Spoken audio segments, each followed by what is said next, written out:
నేను భావిస్తున్నాను. Right Shashidhar garu, welcome back to again. Narasimha Rao garu join అవుతా ఉన్నారు, సిపిఎం నేత మన సైడ్ నుంచి. నరసింహారావు గారు, ఇవాళ కుంభమేళాలో జరిగినటువంటి ఘటన మీద మీ స్పందన ఏంటి?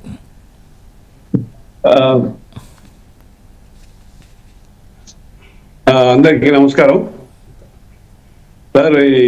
ఈ కుంభమేళా 144 సంవత్సరాలకి 12 సంవత్సరాలు పురస్కారం అయితే 144 సంవత్సరాల కుంభమేళా అని చెప్పి ఇది దాదాపు అంత సుదీర్ఘకాలం సంవత్సరాల తర్వాత వచ్చింది. అవును, గతంలో పరిస్థితులు ఎట్లా ఉన్నాయి, వాతావరణ పరిస్థితులు ఎట్లా ఉన్నాయి, నదులు ఎట్లా ఉన్నాయి, పవిత్రత ఎట్లా ఉంది, అంతా ఒక భాగం.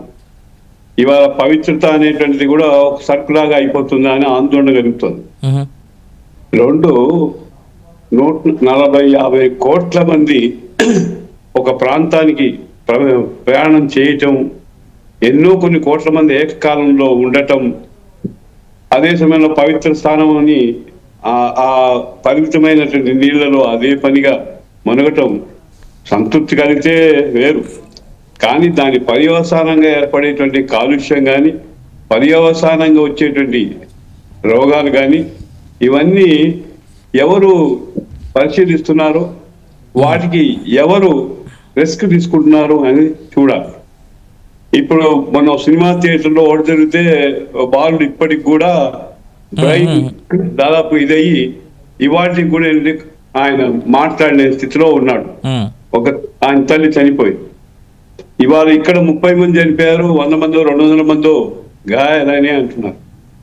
అసలు ఎందుకు అంత డెన్సిటీ పాపులేషన్ ని ఒక దగ్గరికి చేర్చడం అనేది విశ్వాసం అంటున్నారు. విశ్వాసం అనే కదా మనిషికి విజ్ఞత ఉండాలి. ఆ విధంగా వాతావరణ పరిస్థితుల్లో ఒక దగ్గరికి వస్తే రోగాలు వస్తాయి. రోగాలు వస్తే అది పరుకులేడితే కనుక కొన్ని 100 మంది మీద ప్రభావితం చేస్తుంది. ఒకసారి ఇలాంటి పరిస్థితి చేసి ఆ ప్రభావితం అయ్యాక ఏమీ చేయలేని పరిస్థితిలో ఫార్చునేట్లో అనుకుని మనం అంతకంటే చేయగలిగే పరిస్థితి కనబడుతుందా? ఇవాళ రాష్ట్ర ప్రభుత్వం 7-8 కోట్లు ఖర్చు పెట్టి అన్ని ఏర్పాట్లు చేస్తున్నామని అంటున్నారు.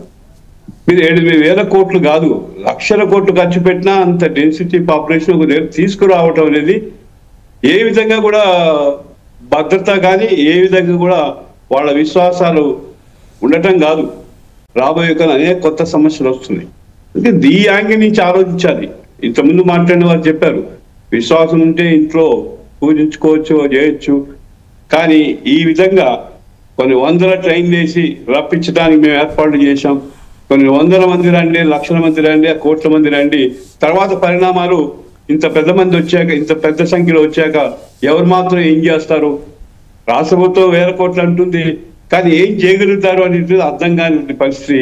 ఇది నిజంగా అర్థం కావటం లేదా? ఇది మొదటి ఇన్సిడెంట్ కాదు కదా. ఒక దగ్గరికి జనం చేరుకుంటే అక్కడి నుంచి డిస్పర్స్ కావడం, చేరుకోవడం. అసలు విశ్వాసం లేదు, నువ్వు మాట్లాడవద్దు. నీకు విశ్వాసమే ఉన్నవాడు విశ్వాసంతో కమ్యూనిస్టులకు దేవుని మీద విశ్వాసమే ఉండదు అంటే నువ్వు విఘ్నత లేదని మాట్లాడుతున్నావా? Very unfortunate. మీలాంటి వాళ్ళు అలాంటి అభిప్రాయాలు. ఇవాళ విజయవాడలో సమావేశాలు ఎందుకు పెట్టుకున్నావు? అందరిని ఒక దగ్గర తీసుకొచ్చి మరి నీ కాన్ఫరెన్స్ నడుస్తున్నట్టుంది కదా. కాదు కాదు, ఎవరింట్లో వాళ్ళు కూర్చొని భజన చేసుకునేది ఉంటుంది. మీరు ఆ విధంగా మాట్లాడటం అంతనే మాట్లాడతారు. విఘ్నత లేదు అక్కడ. పర్యావరణం గురించి టెస్ట్ ప్రజల విశ్వాసాలను గౌరవిస్తలేరు. కోట్ల యొక్క విందుల విశ్వాసాలు గౌరవించారు మీరు. అందుకే మిమ్మల్ని ప్రజాక్షేత్రంలో జనాలు ఎక్కడ పెట్టానో అక్కడ పెట్టినా ఇంకా బుద్ధి వస్తలేదు. ఆయన అసలు ఆయన దేవుని మీద నమ్మకం ఉందా అడగండి. నమ్మకం ఉందంటే మాట్లాడతాము. నాకు నమ్మకం ఉంది, పోతా. నీకు దేవుని మీద విశ్వాసం ఉందా? హిందువుల మీద నమ్మకం, విశ్వాసాల మీద నమ్మకం ఉందా? తప్పకుండా ఉన్న వాళ్ళకు మాట్లాడమను. ముస్లింల విశ్వాసాల మీద మాట్లాడమను, క్రిస్టియన్ల విశ్వాసాల మీద మాట్లాడమను. ఎవరి విశ్వాసాలు వాళ్ళవి. కాబట్టి మీరు కూడా సంయమనం పాటించాలి. నేను అక్కడికి పోయిన 45 కోట్ల మంది ప్రజలకు విశ్వాసం ఉంది. ఈ దేశంలో ఉన్నటువంటి హిందూగా పుట్టినటువంటి వాళ్ళందరికీ విశ్వాసం ఉంది. మీలాంటి వాళ్ళకు డౌట్ ఉన్న వాళ్ళకే లేదు. లేటెస్ట్ అప్డేట్ చెప్తాను.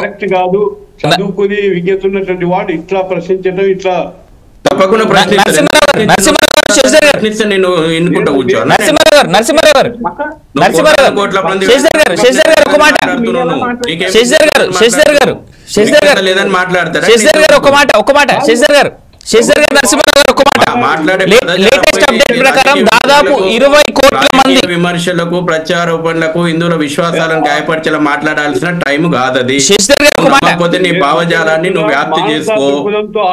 ఇవాళ అక్కడికి ఎవరు ఇవాళ నీ భావజాలం వ్యాప్తి నువ్వు చేసుకో. నువ్వు విజయవాడలో నేను రాష్ట్ర జాతీయ సమావేశాలు అవుతున్నాయి, మరొక చోట ఎందుకు పెట్టుకున్నావు నువ్వు కాన్ఫరెన్స్? కాదు, అక్కడ పెట్టుకున్న పరిమితుల్లోనే పెట్టుకోవడం, వాటిని జాగ్రత్తగా నిర్వహించడం. ఎవరి హిందూ సమాజం పరిమితి పెద్దది. కుంభమేళలో పెట్టుకున్నది నదీ తీరం లోపల. మా పరిధి పెద్దది. మా పరిధి మొత్తం గంగా తీరం అంతా మా పరిధి. మేము పెట్టుకున్నాము. మా యొక్క 144 సంవత్సరాల తర్వాత మా జాతీయ మా యొక్క ప్రపంచ హిందూ ఐక్యత సమావేశం నడుస్తుంది అనుకుంటున్నాం. మాకు దానికే కుంభమేళా అని పేరుందని. శశిధర్ గారు నరసింహారావు ఎందుకు సమావేశం పెట్టుకుంటూ అడగండి. శశిధర్ గారు ఒక మాట నేను అడుగుతా. శశిధర్ గారు ఒక మాట శశిధర్ గారు నరసింహారావు గారు లేటెస్ట్ అప్డేట్ ప్రకారం ఉత్తరప్రదేశ్ నుంచి వస్తున్నటువంటి సమాచారం ప్రకారం దాదాపు ఈ సాయంత్రం 5 గంటల వరకు 19 కోట్ల 90 లక్షల మంది పునః